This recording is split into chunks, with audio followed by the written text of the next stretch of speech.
Hi hello welcome back to my channel Srinandan 1213.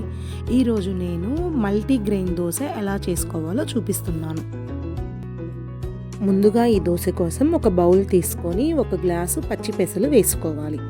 అందులోకి 2 spoons అలసందలు, 2 spoons పచ్చెనపప్పు, 2 spoons మినపప్పు, 2 spoons జొన్నలు వేసుకోవాలి.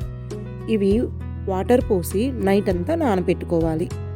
పొద్దున్నే వీటిని శుభ్రంగా వాష్ చేసుకొని ఇలా చేసుకోవాలి. దీనిని గాలించడం అంటారు. ఇలా చేసినందువలన లాస్ట్లో రాళ్ళు ఏదైనా ఉంటే సపరేట్ అవుతాయి. ఇలా వాష్ చేసుకున్న పప్పులన్నింటినీ మిక్సీ జార్లోకి ట్రాన్స్ఫర్ చేయాలి. ఇందులోకి పచ్చిమిరపకాయ, అల్లం ముక్కలు వేసుకోవాలి. ఇలా స్మూత్గా గ్రైండ్ చేసుకోవాలి. దీనిని ఒక బౌల్లోకి ట్రాన్స్ఫర్ చేసుకొని సాల్ట్ యాడ్ చేసుకోవాలి.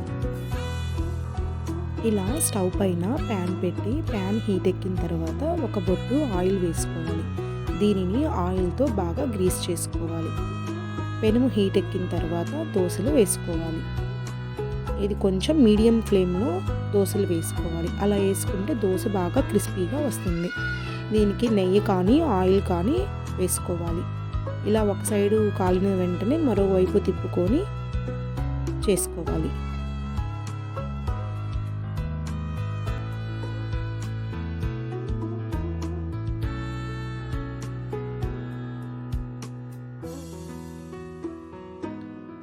మా వీడియో కనుక మీకు నచ్చినట్లయితే ప్లీజ్ లైక్ చేయండి, షేర్ చేయండి, సబ్స్క్రైబ్ చేయండి. Thank you for watching. Thank you to everyone.